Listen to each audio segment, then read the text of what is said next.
Hello, everyone. This is Baruti Carl Alexander with our 165th episode of the Sourceseeker Hour. And those of you who have followed us from time to time know that I feel one of our most important programs is always about education. My dad has a state award called the Raymond Alexander Education Day, September 21st. And he was a member of the State Board of Education, and he did 40 something years in the state of Texas for education. And so I followed in his footsteps. I did 32 years, and it is a very important and prominent issue. And one of my most prominent and one of the most appreciative guest that I have, who I'm more appreciative of, is Dr. Cleo Wadley, right?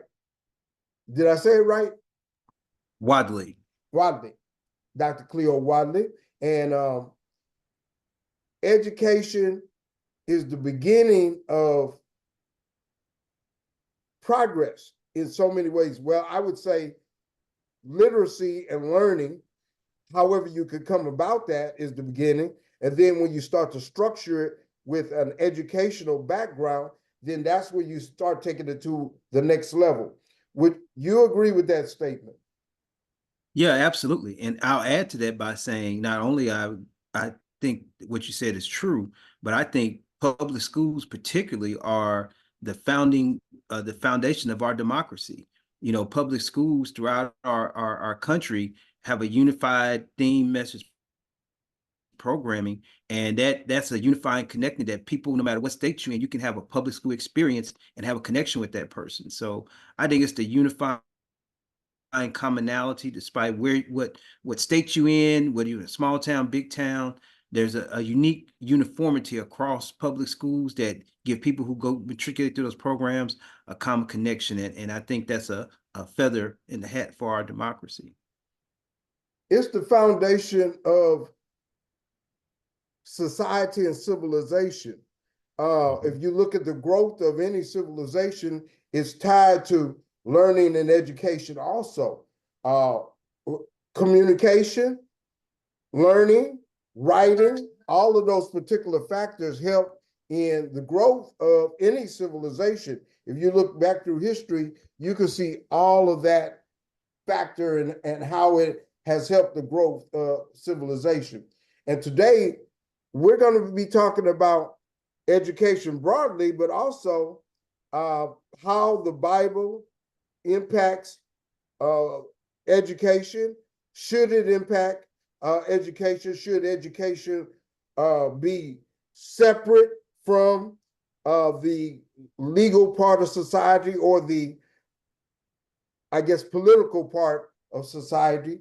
But broadly, education, if you go back even during slavery days, it was a total factor that those in power, the masters and those in society, they knew the power of education, and that is why they did not want slaves, Black slaves, to have any parts of education. The story in Frederick Douglass's autobiography. I was about to remind you of that one.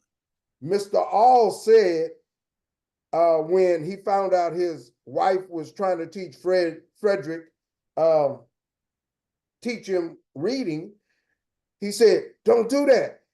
If you do, he will no longer accept being a slave, and he will be unfit to be a slave anymore." Yep. And then by the way that Mr. All talked to Miss All, Frederick understood, hey, this is the key to everything. Mm-hmm. And I always refer back to that. Sound like you've heard of that statement also. Yeah, as having an English degree background, one of the things, one of my favorite books is the autobiography of Frederick Douglass, where he recounts that story where the white mistress was teaching him how to read, just kind of how you would teach a a chimpanzee or a puppy or something like that to do a fun trick, and the husband caught her and he was furious. And he basically Yes. told her just what you said, that hey, if you teach him how to read, he'll never be able to be a slave. He couldn't be a slave anymore. And also, but to keep him a slave, you have to keep all light out of his mind. And so just very powerful right there. And Frederick Douglass, in that moment, that made him want to be a reader even more because he knew the power of it based on the reaction of Master Hall. And he knew just that light that he received, that was the epiphany. Everything went off. He said, oh, that is it. That is the key.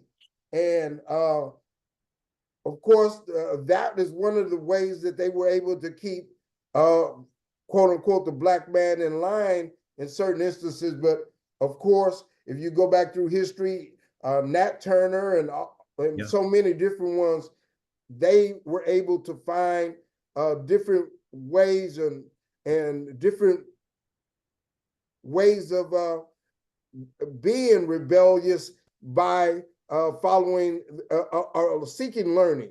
And it was the key in so many instances. It was the key. What is your thinking of the state of education today? From what I have heard, well, in HISD, it's still, we are still under the state, I guess, mandate of they have taken over the district and still are in that space. But those who have got jobs and they seem like they're being paid pretty well. But there's so much difficulty in education, and the leaving rate for teachers is still high, and maybe the maximum amount of years is about 5 years, and beyond that it's a little difficult. When I was in school, those are the last days of the teacher, the 30 and 40-year teachers and so forth. Before we go into our subject matter, can you give basically a state of education summary? Yeah, public education is under siege by a conservative movement that seeks to be able to create a new segregation system in schools. So the idea is, how do we defund these public schools and shift those monies to private schools where with the voucher system, where kids who can't afford to drive to the private school, get to private school, they'll be mired in an underfunded school system where the most challenging kids will remain. The academically able kids who have affluent parents, or the parents with the means to move their kids to where these vouchers are, the kids who come from group homes, the kids who speak a language other than English, the kids in poverty, all our most neediest kids who need the most support, public schools basically defunded to support these private voucher schools.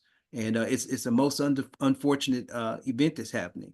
As it meant, then you bear on that with the system of high stakes accountability testing, where I don't have a problem with standardized testing. I think it's how it's weaponized against communities, because you can have a F school, which means the community is an F, right? You can have a F campus, which means the teachers are Fs and the kids who go there are Fs. So I'm very concerned with labeling and marginalizing our communities, our kids, our teachers, and our school communities as a result of high stakes accountability, where you create a system where has to be winners and losers, right? When you have high stakes accountability testing, instead of using standardized testing as a way to measure where our kids are so we can get them the intervention support we need, it should be weaponized into something where we create winners and losers, and our most marginalized kids who need the most help and support are deemed Fs. I say, and I think we talked about this last time, I think unless our political winds go different direction, eventually public schools are going to be not the norm, it's going to be the exception. They're going to be less and less. Like when I was growing up, they had what is called 5A schools. And in 5A schools here in Houston, you had all your black schools and inner city schools that were big. And we didn't have all these alternate schools to go to at first. But now you have all these alternate outside districts that black students didn't go to. You have Aldine, you have A-Leaf, Atascocita, Fort Bend. The students from Worthing and Wheatley and Yates, a lot of those are going to those schools now where they used to go to Worthing, Wheatley, and Yates back in the day. And that doesn't necessarily say that they're better, but more options is okay. But the real thing is the school overall, because of the system and you have so much where the kid does not feel that they have to behave, they have to work in a way that is give their best. They can utilize school as a place to have fun and to do anything they want to do, and there's no consequences. I know that you see the system of discipline, but everybody does not have the same skill that you have or you have in your environment. And did you hear about the assistant principal that was just assaulted? No, I didn't hear about that. Yes, she had to go to the hospital. And this is the norm. My last years of school, you have to be so concerned about your own physical safety. Yeah. And it's very difficult for you as a teacher to be able to teach if you're concerned about your own physical safety. And, Agreed. And if the kids feel no consequences for their behaviors, and then you also have to be concerned about the parent in retribution from the parent, it makes it a very difficult environment. How can we have a system where we can motivate as well as encourage proper behavior by discipline, as well as an environment that will provide the necessary ingredients as far as teacher safety, kids encouragement, and put all that together? It seems like it's going so far away from that. Yeah, so there's two things. First of all, we have to create a crop of school leaders who are transformative, right? They have to be able to transform our schools by focusing on two things: culture and high quality instruction. So, and you can't do one without the other. They both intersect, right? Because if you have an environment that's not safe physically or psychologically, you have an environment that people are afraid to come to work or look over their shoulders, kids or adults, right? You're not going to have an environment where high quality instruction is going to flourish. But at the same time, you just can't focus on the culture and environment and don't look at how do we improve learning outcomes for kids. So you have to do both at the same time. So that's what I think is incumbent upon your campus leaders to really focus on. How do you create a culture where it's an environment that's psychologically safe, physically safe? That means with that, you have to have structures, beliefs, and how do you, for the lack of a better word, indoctrinate community, kids, and staff into that shared vision and belief? That's the mastery of leadership. That's the art of leadership.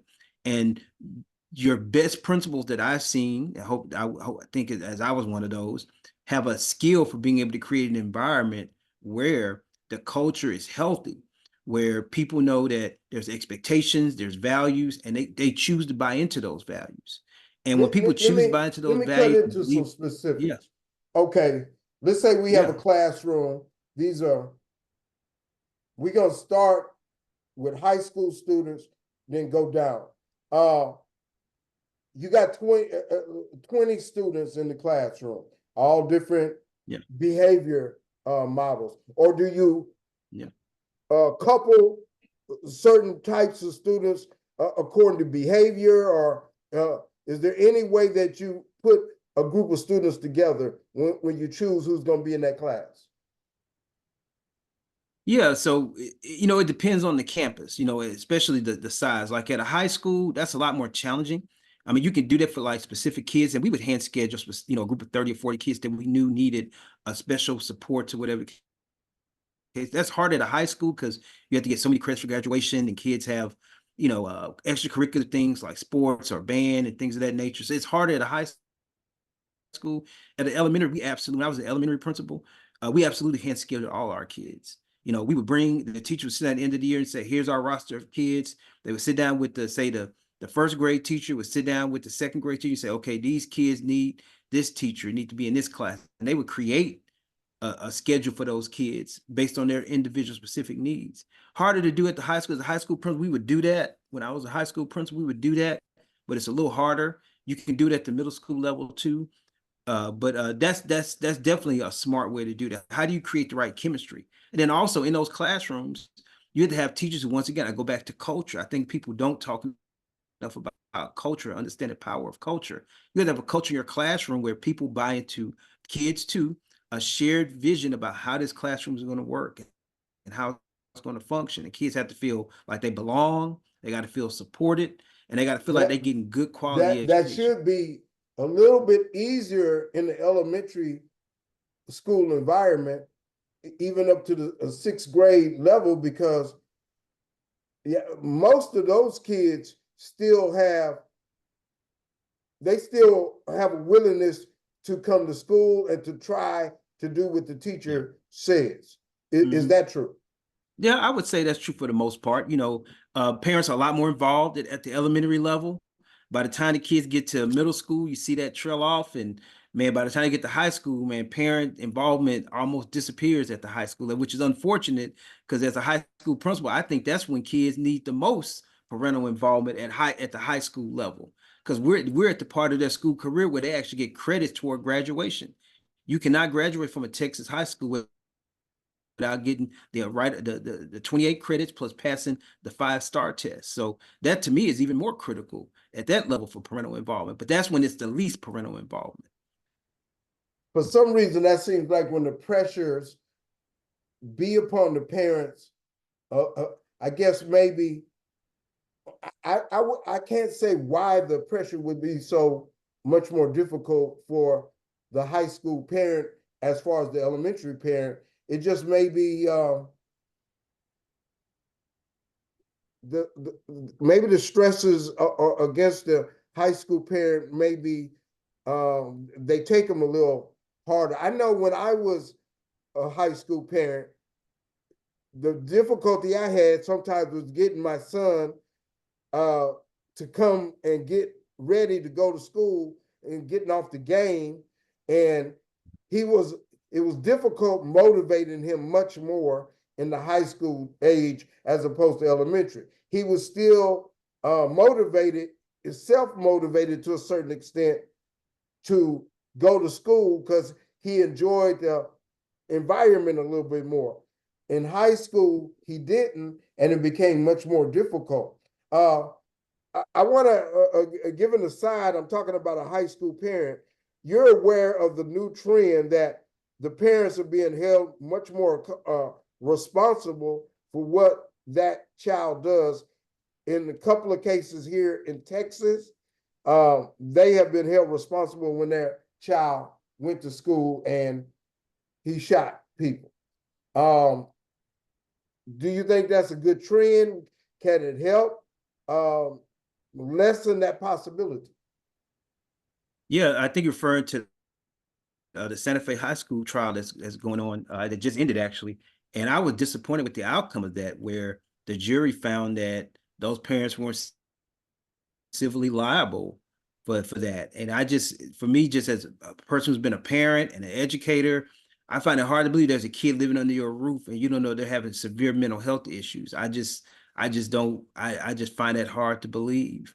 But the jury believed it, and I think that's unfortunate because basically those parents should be held accountable for that because it's their job to make sure their kid is mentally healthy because he killed a lot of people, damaged a lot of lives forever. And because he was found mentally incapacitated, he's not going to ever stand trial. He's just going to be in a, a mental hospital probably for the years to come, eating 3 meals a day and watching reality shows when people's lives have been damaged. And his parents are going to go and keep going to trips and vacations and, living their lives, even though they feel a pain and tragedy from this, of course. But I think it was unfortunate that they were found not liable. Now, I was very glad of the verdict, and I can't remember the state that was, where the kids shot up a place and the parents were actually put on trial, and both parents were found guilty criminally. I wish I could remember the state that and where it happened in. I know what the one you're talking about also. I think the difference was the parents that were found guilty, they gave their son a gun. I think they bought a gun for him. Now, they didn't know he was going to use it in that way, but they actually bought him a gun for him. Now, the other parent, I believe, it was their gun, and they didn't know he had taken it. Right, and I think he had gotten the ammo from a store or something like that. I think it was the parents' gun, but he got the ammo from, I think, a store or a manufacturer somehow. So yeah, so there's a lot of blame to go around. I will say this: people are much more gonna pay attention if they have a child in the house and they have a gun. I hope that they pay attention a little bit more, but I think it's still a bigger issue. It's a combination of gun control laws, which are going to be difficult to pass, but you have to have an environment where it's not the other kids tell that there's a mental health issue also. They could tell that, hey, this student is going through something. All of those factors have to come into play, I believe, though. But as society gets more and more crazy, those type of things are going to happen. So that brings me to the subject of our show about the power of religion, the power of prayer, or the 10 Commandments in the school environment. Now, some would say school was much, much better when they prayed in school. I would say they could still pray today, and it would not necessarily change the level of craziness in the school environment, because it's a product of our society. And also that there are people that do not necessarily follow one prayer way or the Bible. That's not their document. And if we're going to have a school that's open for everybody, you still got to be very careful that you're not infringing upon one person's faith, that they don't believe that. Now, if that would solve the problem, I would say, yeah, let's go for it. But I don't particularly think that's going to solve the problems. Your comment on that? Yeah, I concur with you on that. First of all, let me say this to the point about people say, oh, there should be religion in school. Actually, there is religion in school, right? Kids are allowed to pray in school, right? Kids are allowed to do that. Kids are allowed to wear religious t-shirts expressing their religious faith. Kids are allowed to have their religious faith be a part of their assignment if it's associated with that. Kids are allowed to form organizations around their religions. You can have the Muslim club, the Christian athletes. So religion is alive and well in public schools. What can happen is, and this is illegal thanks to the Establishment Clause of the Constitution, as a school official, I can either promote or discourage religion at school. And that's the role that adults in schools have to play, or school leaders have to play. We can either encourage or prohibit religious practice in schools. That's where the problem is. So when I see these movements in states like Oklahoma, Texas, and think Louisiana, where you're having the 10 Commandments put up in all the classrooms and things of that nature, that is a clear, there's a clear violation of the Constitution and the Establishment Clause. And once again, it's just another desperate reach of the MAGA white Christian nationalist movement that are trying to keep the country from being more diverse and more racially diverse, religiously diverse. They wanted to go back to the days of that show Happy Days, where everybody was white and Christian, and people of color, people that have speak another language other than English, people who are don't have that are lesbian, gay, trans, that they want those people to stay in the shadows, and just that's just not happening in the 21st century. And this is their last gasp at trying to keep this back in the 20th century. That's why I take this conversation back to how we started it. Public schools, private schools, charter schools, I think it is going to be a movement, and it is a movement. And I think Black people and different communities need to look at this movement and say, okay, if that is where this road is going, we should secure our funds to be able to participate in that. And let me give you my idea of where this is probably going to go and how we should adjust to it. We should secure our measure of the taxes and make community schools. For instance, let's say we got a group of 8 homes. Us 8 parents, we hire a couple of teachers to teach our kids. We get that secured. I know we could do it now, but that is not the norm of a movement. And I would say that is where things are gonna go. And I would say there are communities, probably white Christian communities, that are already going there. And I think that is going to become more of the model of a school, because so many people are scared of the public school environment because they want to teach their kids a certain way of doing things. They want their kids to be safe. And that is the model I think that is going to come to. What is your opinion of that? Yeah, I don't know. I think that what we're going to end up having in Texas, I can speak to, because that's where I'm an expert. That's my area of expertise lies in. I think what's going to eventually happen, I think the vouchers will eventually pass because the Republicans they control the state government here, and schools are functions of state governments. I think what we're going to eventually see is kind of something very similar to what we see in Louisiana, where you have 2 segregated school systems. You have a private school systems where mostly white or the affluent and have their kids go using public funds. And you're going to have what's left over for the kids who can't, or the kids who are rejected by those affluent public, or those affluent private schools who say, nah, you speak a language other than English, you can't go to our school, go to the public school. Oh, guess what? You have a special need, you dyslexia, you're 504, you're special ed. Nope, we don't want you in our school. You can go to the public school. So you're going to end up having two rails, if you will, of 2 school systems. One that's affluent and private, that's supported by public funds, and one that's public and defunded, where the most challenging, the most neediest, marginalized kids will exist in public schools. That's what I see happening, regrettably, to institutions that I spent my 30 years working in and supporting, and that I believe in. But that's what I see happening in Texas.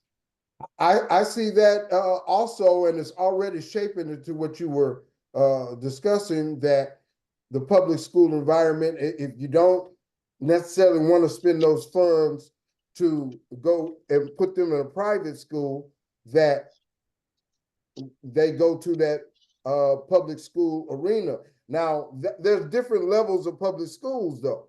Also, there's a public school that, you could go to a public school that's a magnet or has a certain type of wing of their school that you can get into that wing, and you have the funds and maybe the background and name to put your child in that school. But then Right.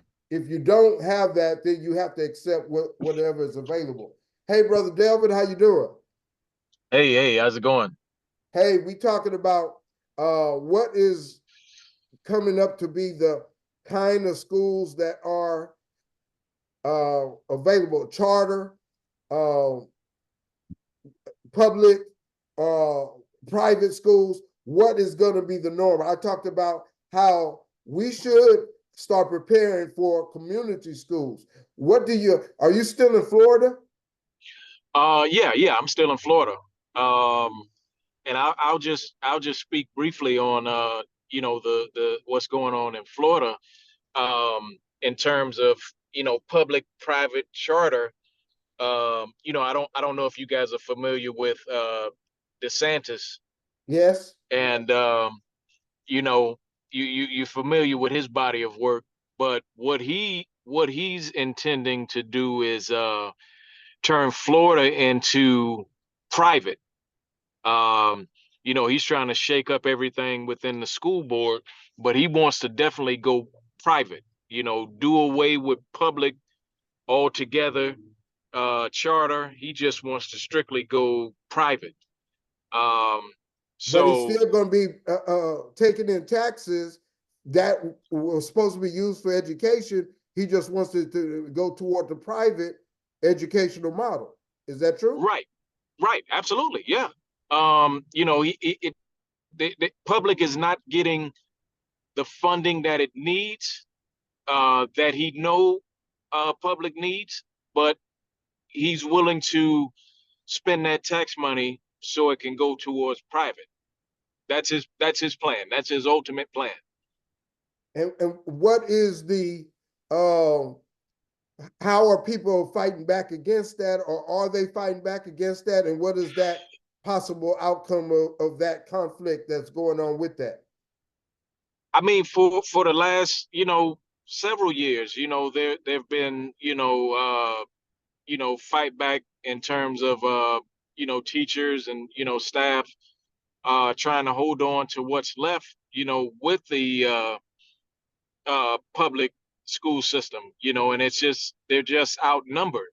Um, and you could even see, with uh, those that are on, school board seating, they can only do so much, because he's taken, control of all of that, and it's not so much that they can do, because he's put a real chokehold on everything public, especially with funding. It's just very limited, and that's unfortunate because you're losing also great teachers and staff or whatever because the funding and there's no money there, and uh, you're losing them to maybe private, or you're losing them to a whole new profession altogether. So yeah, it's not good. Florida is not good, and then also with the pay rate, for teachers itself, it doesn't equate to the living standard here in Florida. It's super expensive to live here.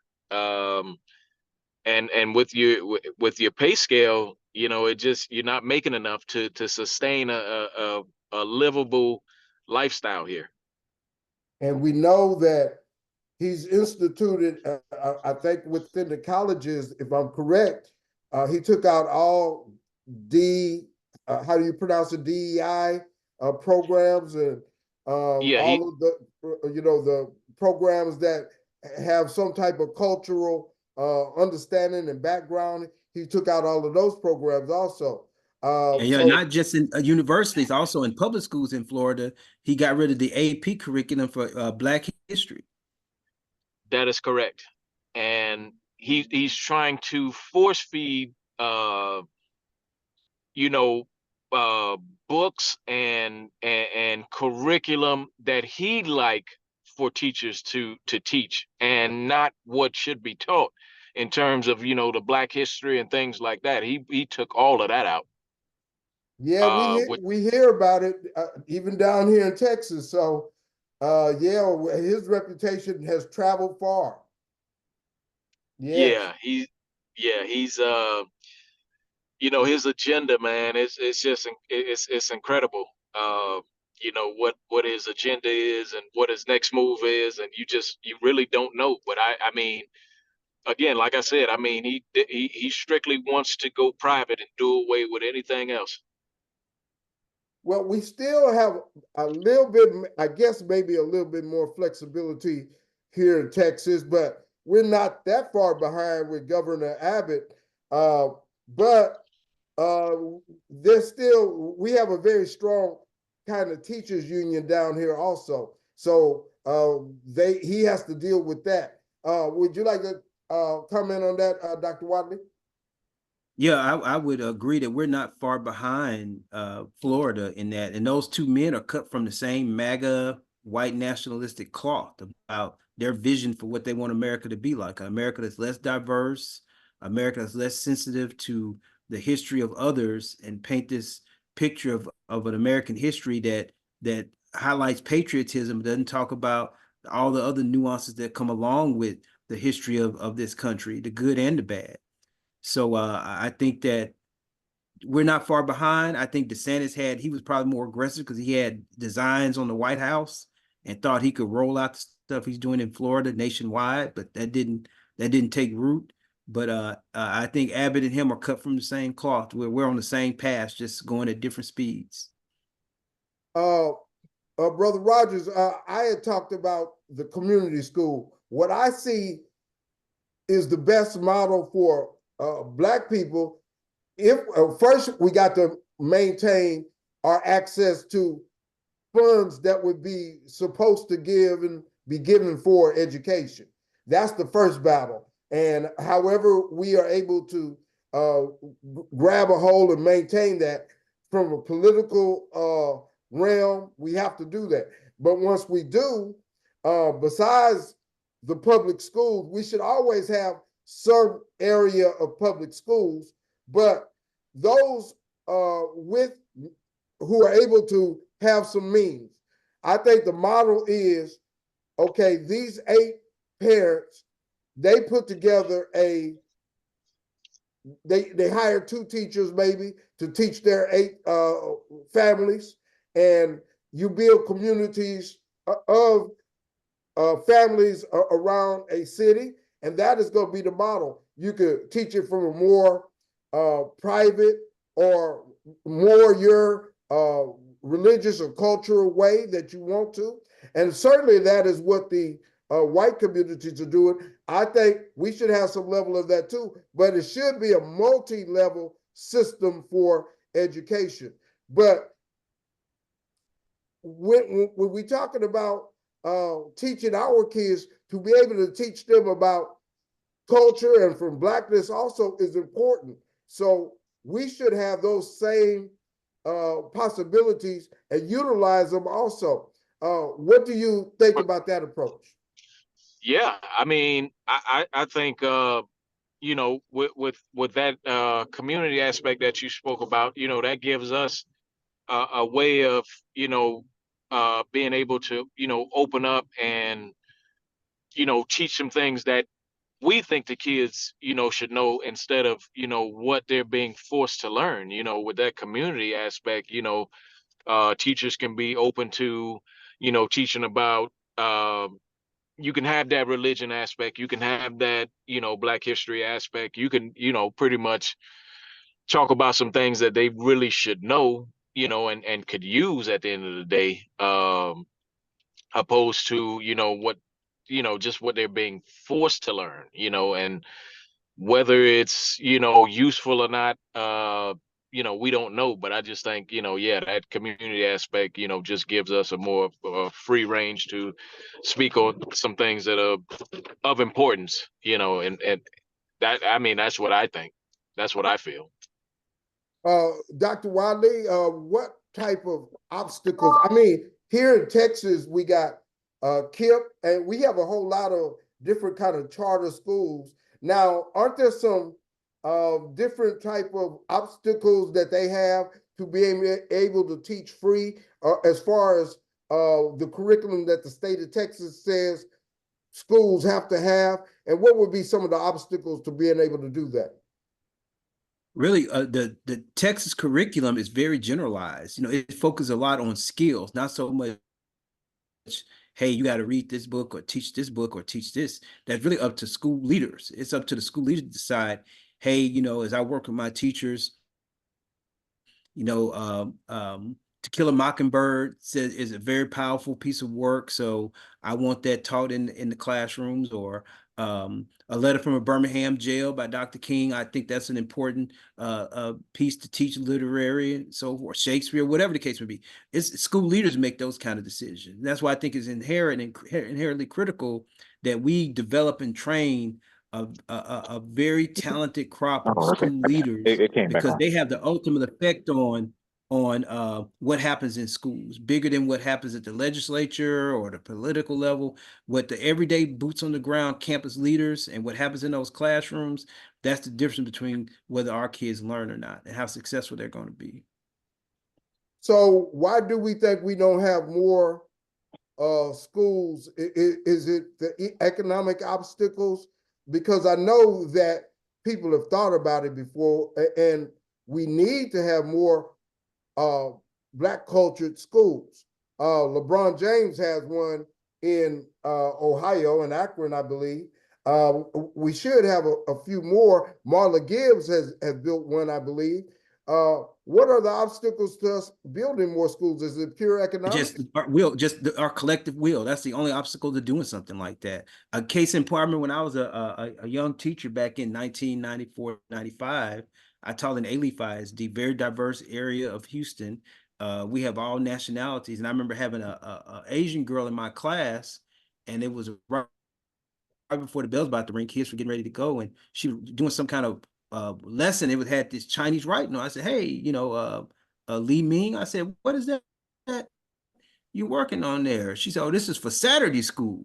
I said, what is Saturday school? She said, well, because I'm Chinese, we got Saturday school every Saturday from 8 to 11. Every Saturday, we go and learn about Chinese culture and history, and we have to do a curriculum and work. And I was like, man, Black people need to, I didn't tell her this, but my mom said, man, Black people need to be having one of that on Saturday. While our kids go and they learn about Marcus Garvey and Sojourner Truth and Mansa Musa on Saturdays from 8 to 12 every Saturday. And learn how to critically think and write and build some pride in the culture.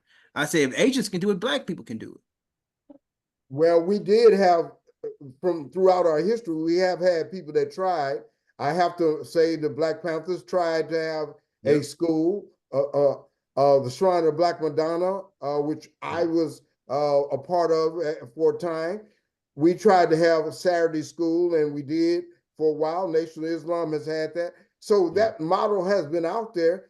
There have just been so many difficulties that have caused those movements to fall down. Some, you know, self messed up, self terminated. Right. Some the government helped to destroy. So it's just a matter of yes, putting forward the will. What do you see as some of the obstacles, Brother Rogers?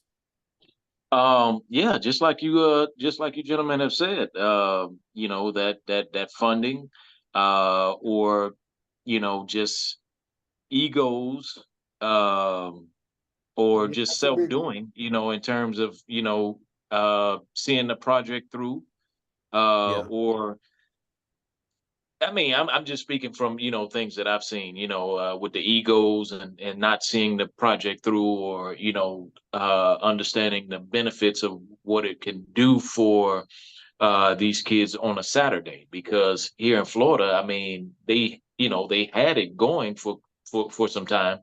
And then, you know, with the funding, or, you know, brothers just didn't see it through, and it just fell by the wayside. But you know, I think we need more of that, strictly because that gives the youth an opportunity to do some great things and learn some great things, you know, on the weekends, opposed to them getting into, you know, several things that they can get into nowadays. But you know, And for the that most part, funding played a big part though. And that's why I go back to the model that it has to start with the 8 families who really decide that this is what they're going to do and they're involved in it. It starts there and then builds out. And because if you just start a school without that impetus and that family strength behind it, it can be fragmented. But it has to start more of a spiritual unit. Now, a church can do it, but a lot of the churches, they get fragmented also. It has to start kind of in a family way and build from there. And I think you start it small and then grow it from that level. 3 people like us could start it, in that context and so forth. It might take teachers or people with educational background who have families to start something like this.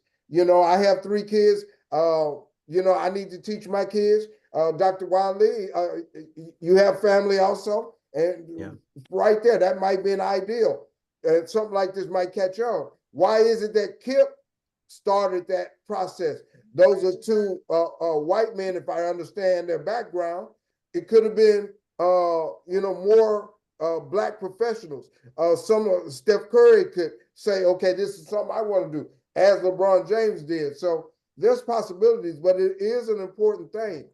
I want to now ask about and go back to the issue of this particular show and where this is going. And I want to ask Brother Rogers, what do you think about the value of Bible principles in school as far as the 10 Commandments and the Lord's Prayer? Is that beneficial or is it going too far? I don't see it going too far, because those are good principles for kids to learn at a young age, and then they can pass that along, but they could they can learn something. I think it's a learning tool. I don't see it as being harmful to anyone in school. I mean, I don't understand why it was taken out, but well, you can understand why it was taken out. I mean, because people complain because it's not there. I mean, on a political level, and the complaints, but at the same time, I mean, I don't see where it's harmful for kids to get, a little knowledge about, 10 Commandments or the Lord's Prayer, or, learning how to pray, and it's not that it's part of the all-day curriculum, but, a slice of it, first thing in the morning. I don't see a problem with it. I'll just say this, if it helped behavior and learning, I'm all for it. If you can show me that, I'm all for it in every context. Would you like to make a comment on that, Dr. Wadley? Yeah, my take is slightly different because I look at it like this, that there's a, the Constitution says that there's a separation between church and state, that there's an establishment clause that says that as public officials, as a school leader or a person in schools, we can't prohibit or endorse or encourage religion in schools, because public schools are secular entities. And that's just the way this country is founded, to be a place that's based on secularism and not religion. So I think there's church religion is already in schools. As I was saying earlier before my brother Rogers got on, is that kids are allowed to form religious organizations in schools. They have Fellowship of Christian Athletes, the Muslim Alliance. You got kids can wear shirts with a cross on them and say, I love Jesus. They can, as part of a classroom assignment, they could express their religious values there. It just, if this is truly a secular nation, if you start having what a public school is an instrument of indoctrinating people who may not, in public schools for all kids of all religions, we have schools with Buddhists in them, Hindu, Muslims, all kinds of religions. Are we going to project our own religious values on others? It's just a violation of the Constitution legally, and I think the principle of which this country was originally founded. Right. That you want to comment on that? I just think that if it was proven that, you know, that helps behavior as well as intellectual improvement, of course, especially if it's just the Ten Commandments and the Lord's Prayer, and you don't start indoctrinating, I have no problem with that. But I do not believe it improves behavior or intellectual understanding. But I go back to that community model. That is where you can do much more. And you know, when you really start trying to teach about the Bible and culture, there's so many different aspects of it, and you would have to go into a little bit more to really share basically the truth, because there's so much that is left out. And if you just put that part out there, now what you really want is for the child to start trying to learn more on their own and outside of that classroom environment. If you can light the fire that they say, okay, hey, I want to learn where this came from, then you're really doing your job and you're really moving forward. And that's really what you want, you know, but you do not want to try to indoctrinate. You know, what you're saying is the student has a right to do anything, but when the staff member comes in and say, this is how you got Right. to believe, that's where you're going too far. Right, You that's know, correct. so That's what the law says. That's correct. yeah. Mhm. The key is, I think, the different models of school, and if we can keep those fair as possible, we need to keep the public school where it is available for that student that does not have any other choice. Also, you know, my background is special ed. I work with nonverbal students and, you know, autistic students and all of those different levels. And so you got to have a area and a thought process for that also in all cultures. And I in Texas, we have done better with that, but it used to be that you just threw those students away, and you can't do that. But also, industrial education. Do y'all have industrial education in Florida? No. That is one of the biggest problems. Do y'all agree with that? I mean, back in the day, we had auto mechanics, we had wood shop, we had metal shop, we had electrical work, and so forth. So Now, let me I speak to that guess, as a go ahead, sir. yeah. I'm sorry. Let me speak to that as a former high school principal. Part of the district, not the district, but the state's accountability system is a part of it, not just with test scores, but there's another part called CCMR, and that stands for College Career Military Readiness. And so schools accountability rating is based on how many kids get what we call industry-based certifications. That means how many kids walk out or graduate with a license to be able to do auto mechanics or woodwork or a drone pilot license or things of that. Now, how many kids go to the military? So our whole a big part, significant part of our accountability system is based on those things you said. So those programs you just mentioned are pushed heavily in high schools today. And you know, and it's a challenge because it's a shift from where it's just about going to college. Now it's about both. It's about how do you could you get graded on your SAT scores and ACT scores, right? Also, but now you get graded on how many of your kids have a food handling license when they graduate.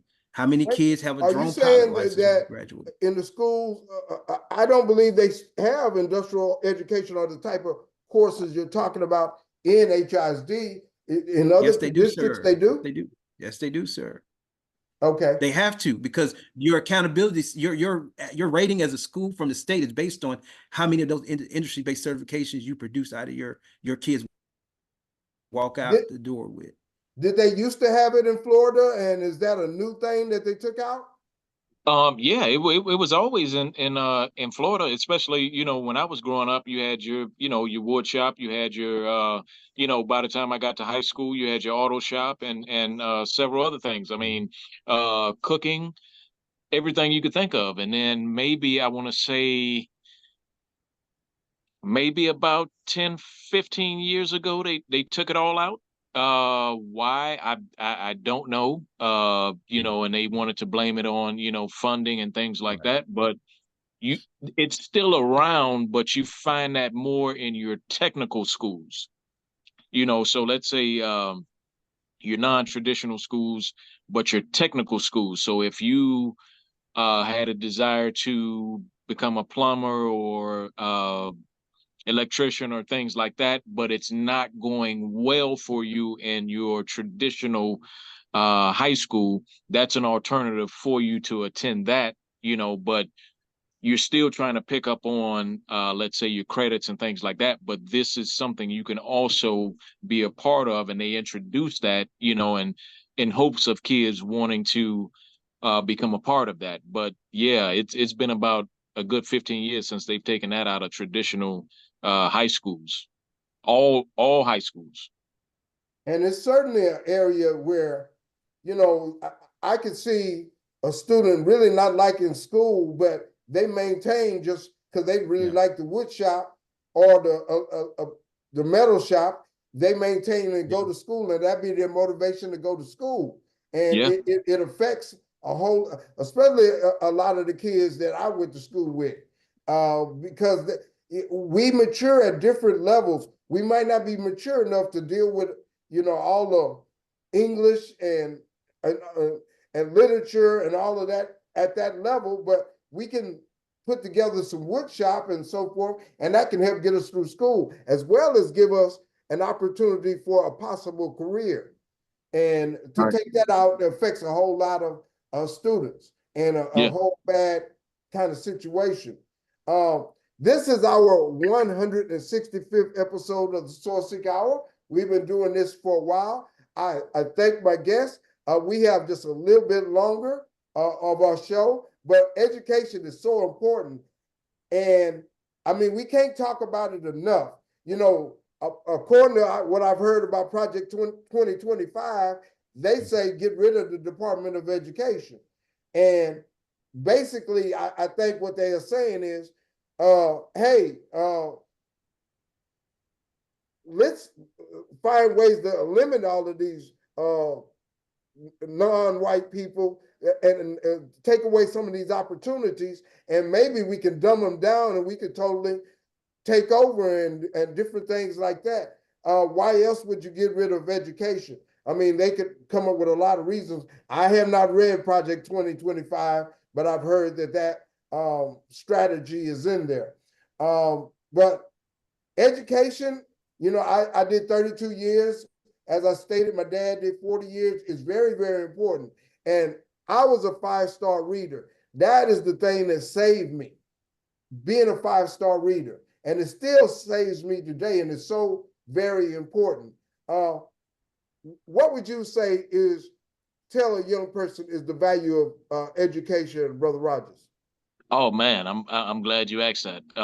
Because let me just, because I came in late, so let me just do a small introduction. But I'm a teacher at charter school, and it's a K-8 charter school here in Broward County.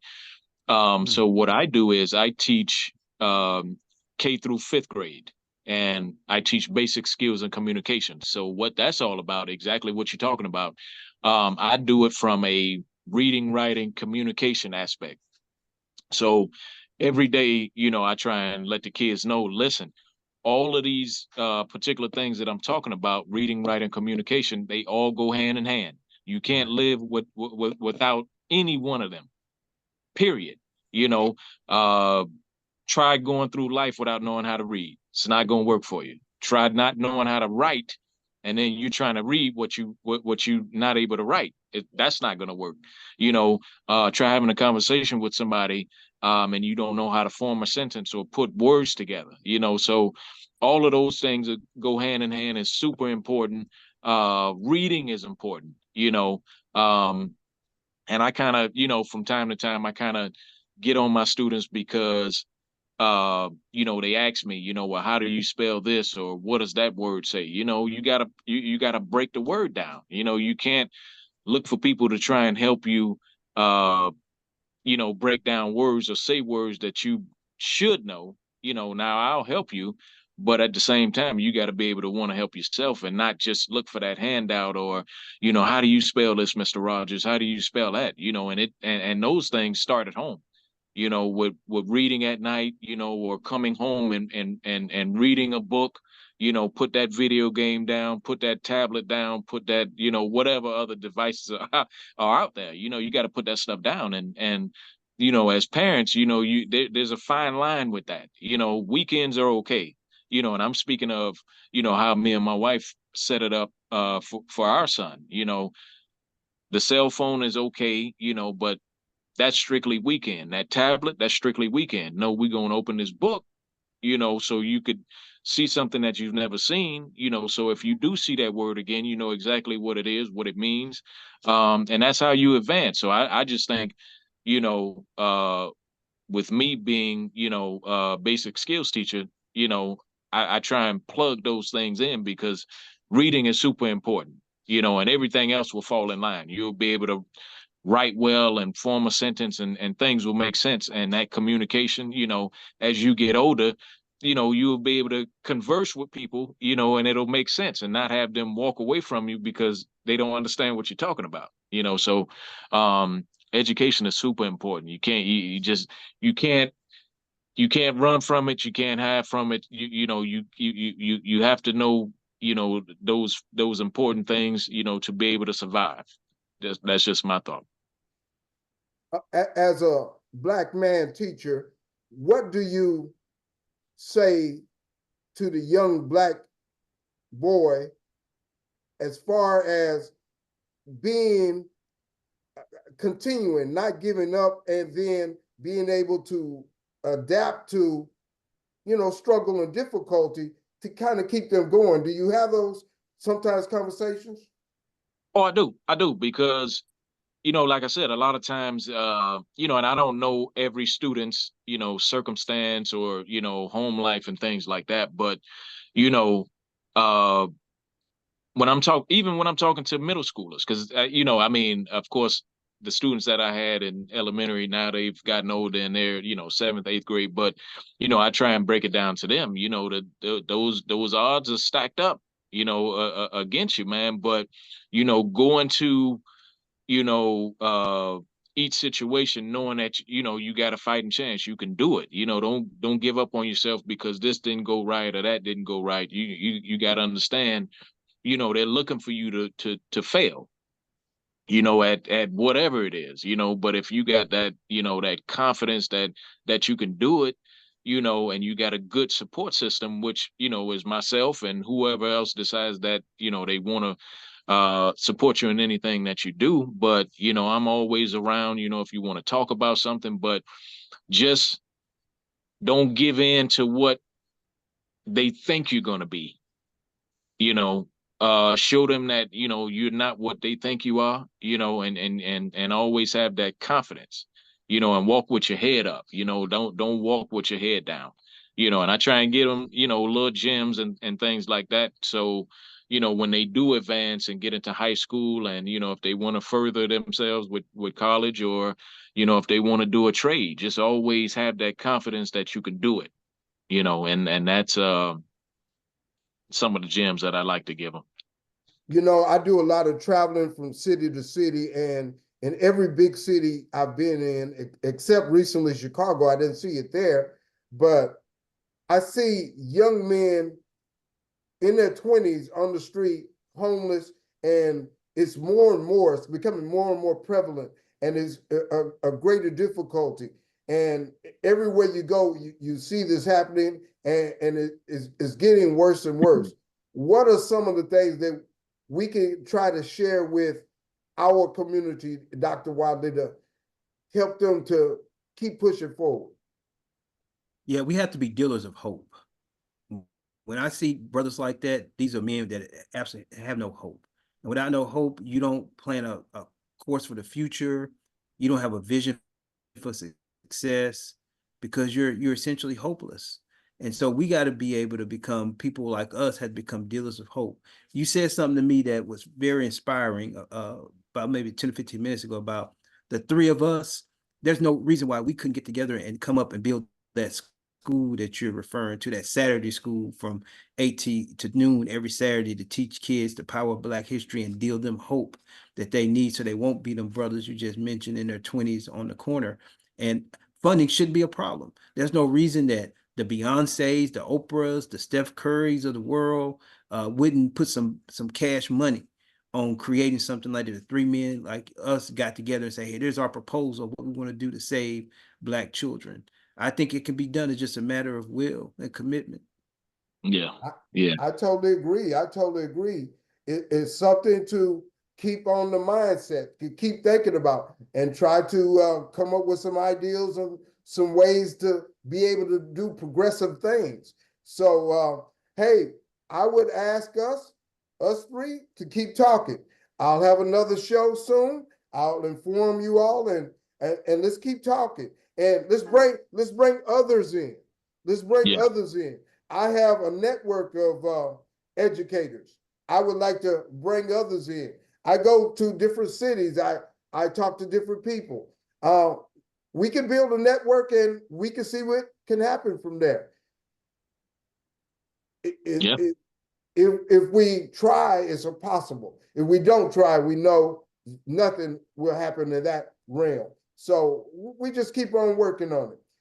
Again, this is our 165th episode. I'm Baruti Carl Alexander. Getting over a little cold, so please forgive me. I thank Brother Rogers. I thank you for joining us. I'll be in touch with you. And I thank you, as always, Dr. Wadley. Thank you always. And let's keep thinking about ideals, because if we can save one, I remember what Barack Obama said. You know, they was talking to him about, hey, why is he backing, Trayvon Martin? He said, Trayvon Martin is me. You know, if I went this way or that way, I might have fallen off and I'd have been in that same situation. But he's one of the greatest individuals that have ever lived, and he grew into that. And so if we can save one here or one here, you never know what they. I'll tell this story. I was in special ed, and they never thought I would be able to even graduate high school. I was in special ed, but I'm a 5-star reader. I didn't mature, but I went to college and I start figuring it out, and I graduated. And today I did 32 years as a teacher, and I'm here today, and I want to continue to help and continue to find ways to help my community. And I thank you all again for joining me, and we can come together and do something. Any last word? Do you want to share how people can reach you if they want to say something to you, Brother Rogers? Yeah, so I'm on Facebook. I'm active on Facebook, and I put a lot of things because outside of teaching, I have an initiative where I work with youth, and that particular initiative talks about youth and anger management. Excuse me. So the reason I went with that lane is because, just living in Florida, Broward, and being from, Miami, you see so many different things in terms of, the shootings and the killings, and, these young kids being so angry and everything so pent up because of, their, home life or social media or things like that. So I try and grab as many, young brothers, man, and sit down and we talk about, how to solve a conflict, what's emotional intelligence and things like that. So a lot of that I post on Facebook. So you could easily find me under Delvin Rogers. You can also find that same style of work on IG under 247 CALM, which is an acronym for Control Anger Limit Madness. So that's the name of the initiative. So that's some of the things that I'm doing within the community, in Miami, where I'm from, but I live in Broward County. So Which just is in trying Miami, to. right? Well, Broward I'm County from. is Yeah, Miami. no. Well, Broward County is like Fort Lauderdale. Okay. Miami is Dade County. Okay. Yeah, Okay. so so I'm connected with, both counties, but I try and talk to as many brothers, young brothers as possible, man, because, they're just killing people off, man, with no hesitation at all. And I mean, I'm sure that's going on everywhere, but I just, know about where where I'm from. But you got to get at these young people, man, because they just assume, I'm angry, I'm mad. So what I did justifies the reasoning, behind me being mad, but that's just, that's not the case, so you got to try and break it down to them because they don't understand what emotional intelligence is. They don't know how to solve a conflict, they don't know how to cope, and they going through a lot of things, but you just can't take that anger or that sadness and do harm, so that's where you can find and me. destroy your life for a millisecond of anger. You destroy your life and end up in jail or worse for the rest of your life for that one thought that went awry. Yeah, and it's just, just like you said, I mean, for a split second, because I mean, anger doesn't last, you angry, for the moment, and then once you calm yourself down, you could realize, okay, well, was it that serious, but for most, they take that second to do harm, and then there's no thinking, it's all, the act is already done, and now you're in a situation worse than where you were before. So, I just try and tell them stories and, situations of guys that I know or things that I've read where people are, their age, 16, 17, doing life and, for being angry about something that could have been easily resolved, over a simple discussion. So, again, like I said, you can find me on Facebook, Delvin Rogers. LinkedIn, same thing. I just try and stay connected. So, well, thank you, brother. That's super powerful. And that the name of that is Calm and Limited Madness. Well, it's called CALM, but it's acronym for Control Anger, Limit Madness. Control Anger, Limit Madness. Okay, Yep. and that's on Facebook and Instagram. Yes, sir. All right. We're gonna look forward to that. We're gonna point to that. We're gonna send some people there. Yeah. Dr. Wadley, Thank you. You want to give your final word? Yeah, sure. You can find me at drcleospeaks.com. My consultancy work is specific with Black males, which builds efficacy in them, where they could be successful academically, where they're valued by their school communities, where they see bright futures for themselves. I also work with schools with transforming their school environment, which to help Black males become successful. And finally, I work with families and parents, which help make their Black kids school ready. Because as Black parents, oftentimes we don't make our kids school ready. We let them stay on these devices all hours of the night. They're not involved in extracurricular, and then we tell them you don't have to listen to nobody but me. And they go to schools and get in conflicts with authority because they think I only have to listen to my mama and my daddy. So I teach Black parents to make their kids school ready. So if you need those kind of services, see me at drcleospeaks.com. I can help you. Man, that's awesome. That's awesome. I mean, I hate to cut you off. No problem, sir. Go ahead. Man, listen, man, if you could bring that to Florida, I mean, kids need to hear that, and parents need to hear that, because the kids are so defiant because just from what you just said. I mean, no, you listen to me, you don't listen to that teacher, that authority figure, because they don't know what they're talking about. But at the same time, you letting your kid be on that device all night. Right. And one of the most important things that a child needs to learn is how to be able to negotiate with people. And that, I mean, don't tell them that, tell them, okay, you negotiate and learn to talk with that authority person. Now, if there's a real issue, a problem, then you bring it back to me and we'll go talk to them together and I'll see what's going on. But don't tell them, don't talk to them or don't listen to what they got to say. That's the wrong thing, in my opinion. I concur, gentlemen. Yeah. All right, brothers, I appreciate it. I'll be in touch. We're going to have we're going to keep this going. We're going to always talk about progress in education. We'll see you next time on the Sourceseeker. Go Kamala. Thank you. All right.